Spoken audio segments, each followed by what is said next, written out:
My name's Mike Ziegler, and I want to welcome you to this edition of Virginia Beach Frontline Firefighters.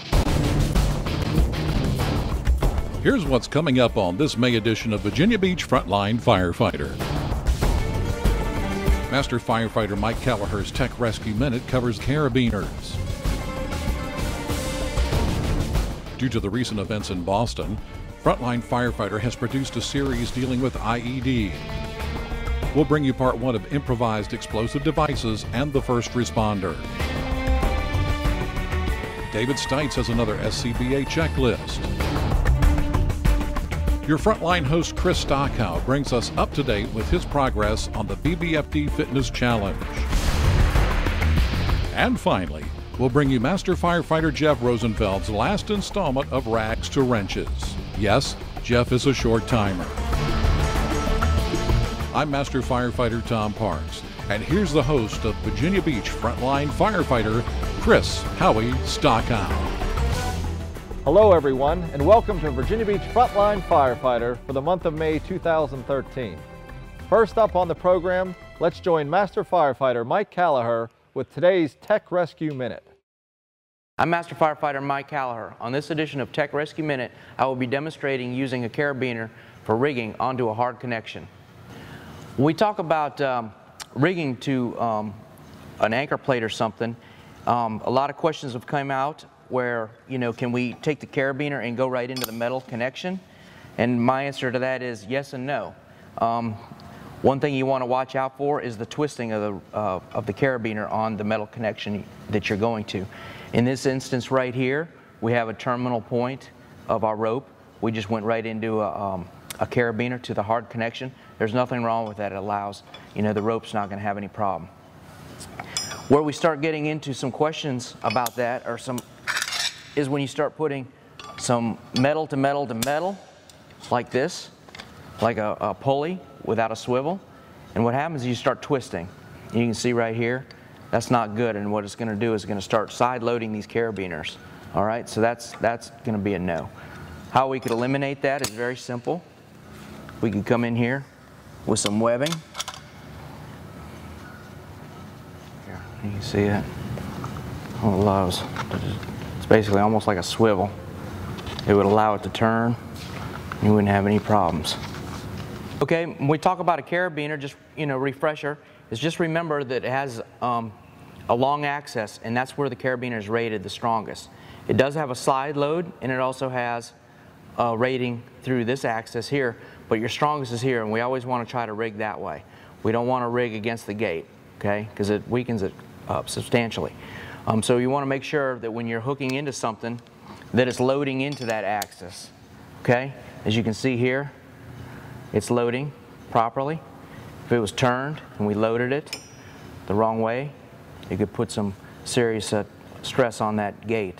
We need to watch out for that. If you have an anchor that's bigger,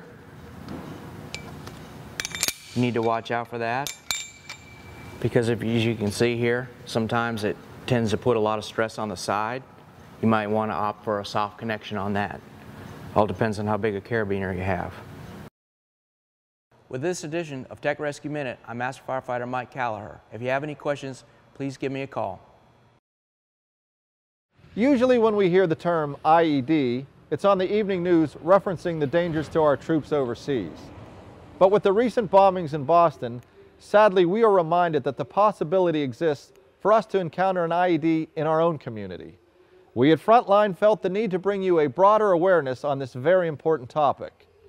Here now is part one of Improvised Explosive Devices and the First Responder.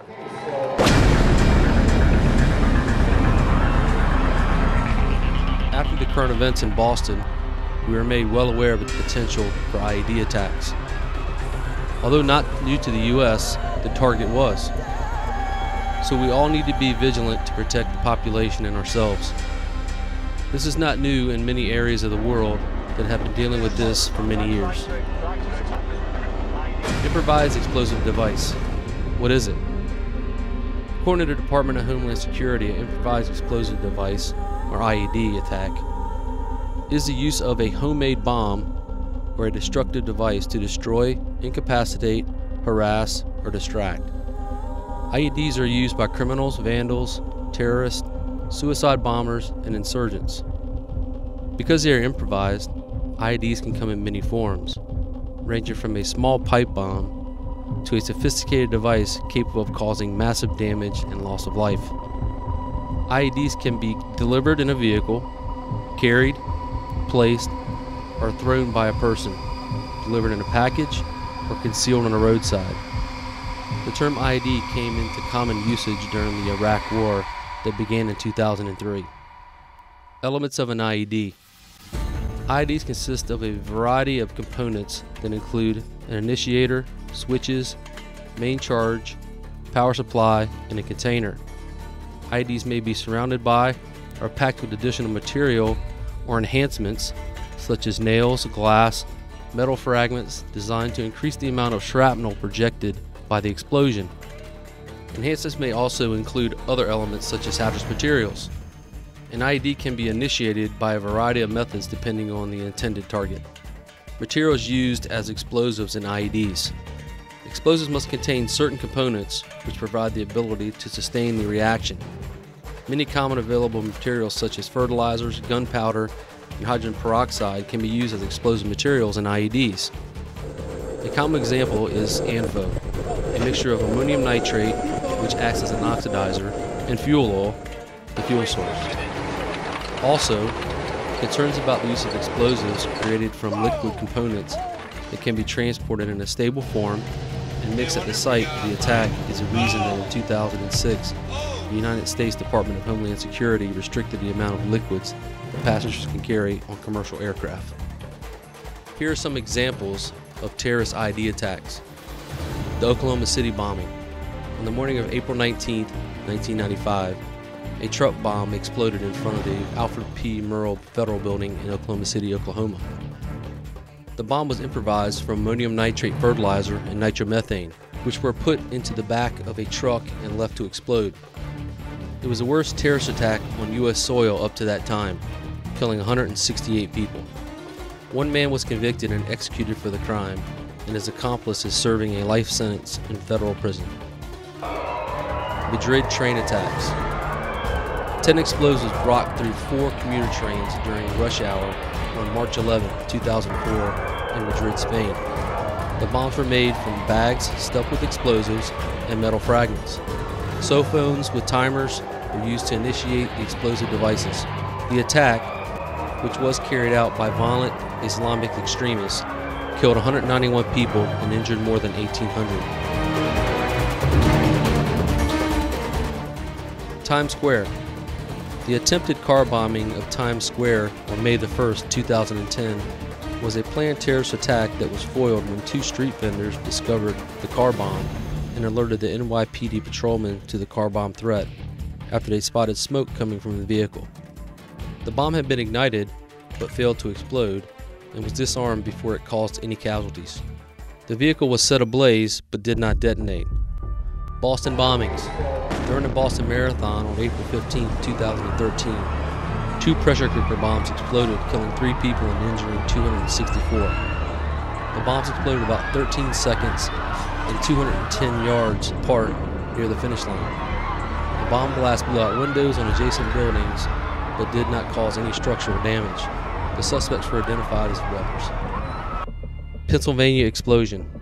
On Tuesday, March 19, 2013, a Pennsylvania man committed suicide when he loaded his vehicle with explosives and blew up his truck next to his landlord's home. The home was completely leveled and 2 other people were injured in the blast. At the scene, it was reported that nothing was left of the home except debris. The garage of the home adjacent to the house explosion, along with 2 vehicles, were damaged as well.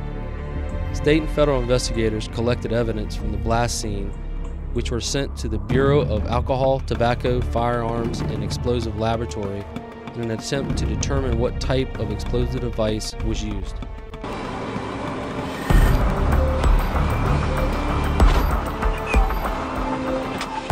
Again, as I stated earlier, we must be vigilant, being aware of our surroundings. Look for anything that may seem out of place, packages, backpacks, and the like, to not only protect ourselves, but to also protect the public. If you're not sure about the situation, back up and request that the dispatcher have a fire investigator and the Virginia Beach Police Department bomb squad respond to evaluate the situation. Thank you, and as always, please feel free to contact me with any questions at Station 3. Here's a quick refresher on choosing the best anatomical position for your patient when preparing them for transport. Now let's briefly go over 6 incidents where choosing the right position for transport can benefit your patient significantly. Head injury. In a traumatic head injury, the patient should be laid flat. We don't want to increase blood flow to a brain that might already be swelling. And remember, we normally backboard all patients with suspected head injuries anyway. Shock. Patients in shock due to severe blood loss, also known as hypovolemic shock, should be placed in the Trendelenburg position. Unlike the patient with a head injury, we want to encourage as much blood flow to the heart and brain as possible. Breathing difficulty. Medically speaking, in a majority of the time, patients experiencing breathing difficulty are usually best served placed in an upright sitting position. And keep in mind, when upright, some patients find more comfort leaning forward in a tripod position as opposed to leaning back. Stroke. Here it is short and sweet. Just like head injuries, in a stroke we need to make sure we keep the pressure on the brain to a minimum. Transport the patient with the head of the stretcher elevated, unless of course this precludes the airway. Diving emergencies. In the diving emergency called the bends, the objective here is to keep the patient as flat as possible in an attempt to help keep nitrogen bubbles from creating an embolism in or near the brain. Pregnancy. When transporting the expectant mother, the importance of position of transport doesn't usually become significant until the 3rd trimester. During this final trimester, the mother-to-be should never be transported flat on her back. The reason simply is this. The weight of the baby will likely compress the interior vena cava, which runs up the right side of the mother's body, thus preventing blood flow from returning to the heart. And because the vena cava is on the right side of the body, it is preferred to have the patient lie on her left side. However, when backboarding is necessary, secure the mother to the backboard as quickly as possible and then immediately tilt the entire backboard to the left at least 30 degrees. Pillows and rolled up blankets are commonly used to help maintain desired angle during transport. And I'll leave you with this. In all the pre-said situations, remember that if the patient begins to vomit, the need to maintain an open airway always takes priority over any other factor in determining proper transport position.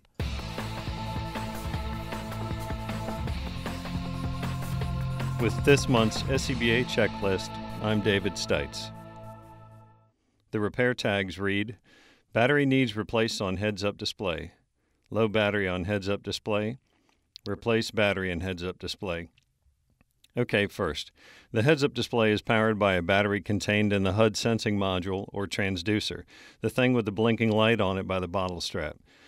Now when the light blinks once every 10 seconds, the battery that powers the heads-up display is good, regardless of what lights are showing on the HUD. When the blinking light on the transducer blinks every 2 seconds, the battery that powers the heads-up display is dying and needs to be replaced, regardless of what lights are showing on the HUD. When the light on the transducer does not blink at all, the battery that powers the heads-up display is dead. Now, if you had a working fire, washed your BA, or got the second stage wet, and all of a sudden the heads-up display is showing a low battery light, but the transducer is blinking once every 10 seconds, I'll tell you what to put on the repair tag, please. Low battery light on HUD when wet. It's that simple.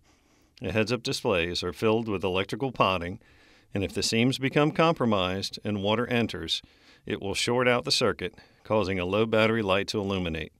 This does not mean the battery needs to be replaced.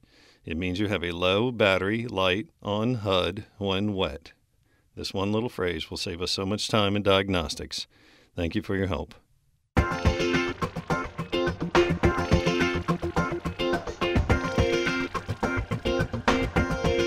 Okay, here it is, short and sweet. I think I might be starting to smell the aroma of success. However, win or lose, I'm in my final 30 days of the challenge, and barring a total meltdown, I feel like my goal of breaking the 170-pound ceiling barrier is finally within my grasp. More and more of you are coming up to me with encouraging words about my weight loss and a desperation to know how am I doing it. On next month's program, we will find out just how successful I was, and I'll share some of the secrets of my hopeful success. Relief valves. We all know what they are and what they're used for, but are we maintaining them properly and annually? Here now, for the last time as a frontline contributor, one of our main DPO go-to guys for over 15 years and a VB firefighter in his 34th year, the host of one of Frontline's most favorite and longest running series, the soon-to-be retired Virginia Beach Master Firefighter Jeff Rosie Rosenfeld, and his final installment of Rags to Wrenches. Thanks, Chris. Today we're going to go over the intake relief valves that are on the pumps of our apparatus. We're going to go over why they're there, where they're located, and how to test them. Even though the intake valves look different, the one on the pump, the one on the front suction, and the one on the piston intake valve, they're all pretty much built exactly like this. They have a stem on top, applying pressure down to a spring, which holds a seat down on the valve seat. When the pressure on the inside with the hose pressure, when it overcomes the spring pressure, that seat simply comes up and the water discharges out. When the water pressure is lowered and the spring pressure is greater than the water pressure, then it simply pushes the seat back down, stopping the water flow. All our intake valves work pretty much that exact same way. On all pumps on fire apparatus, included on the intake suction manifold is an intake relief valve. This valve is there to prevent overpressurization of the pump in case the supply engine is supplying the attack engine too much pressure. It relieves pressure by a spring and it dumps it to the ground. Also located on all Virginia Beach apparatus with a front suction is another intake relief valve. Down here under the jump seat area, you will notice the discharge pipe in the relief valve. That valve is located on the intake side, the hose side of the master intake valve. That way, if somebody's supplying you pressure and they overpressurize you, without the valve being open, it'll protect the hose and start dumping water on the ground. The next thing we're going to demonstrate is how to test the relief valve for the front suction. We're simply going to take the 5-inch, disconnect it from the intake valve, run it to the front suction, and then charge the procedure again and watch for the water to shoot out the intake valve. As you can see by the way the water came out that relief valve, that's the one reason we put it on the passenger side. Can you imagine that being on the driver's side in the middle of wintertime, the relief valve start dumping, and then you're standing there trying to operate the pump safely during a fire call. Also located on every intake valve is a relief valve itself. It's located on the bottom, and you can see the discharge here. The valve relieves pressure, again, on the hose side of the valve. So if someone overpressurizes the hose, this valve will then sense that and start to dump. All the relief valves, the front suction, the piston intake valve, and the one on the pump, are preset at the factory at about 125.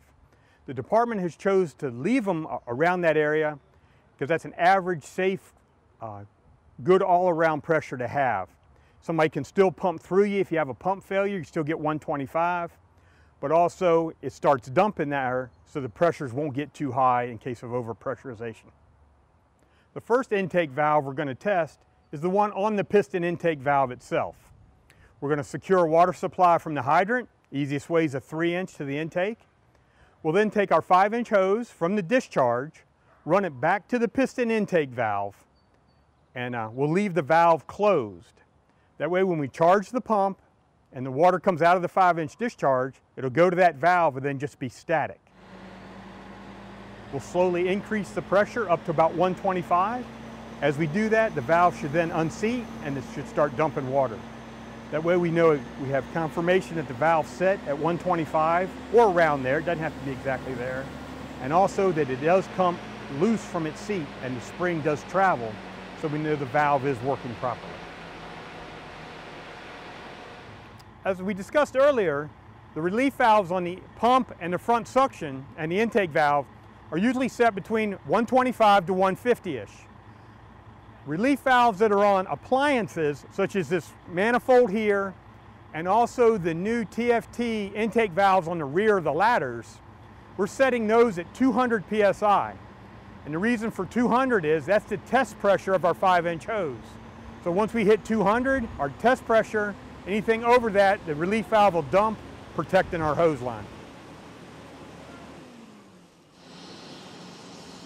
Now we're going to test the intake valve located on the pump itself.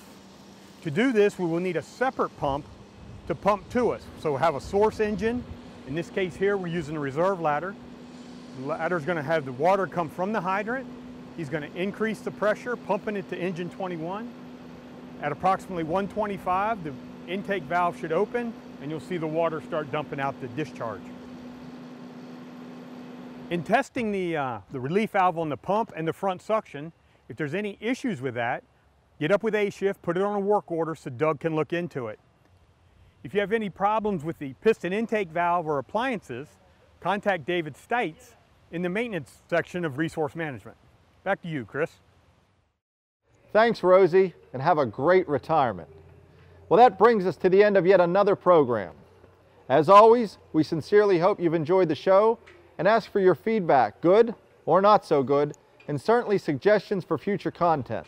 Contact us at vbfdtv@vbgov.com or email Kirk Kellerhals at the address shown on the screen. Don't forget to follow us on Facebook and Twitter. For Chief Jack Crandall and the entire Frontline staff, thanks for watching, and we'll see you next time on Virginia Beach Frontline Firefighter. And remember, motivation is a requirement for success, not failure.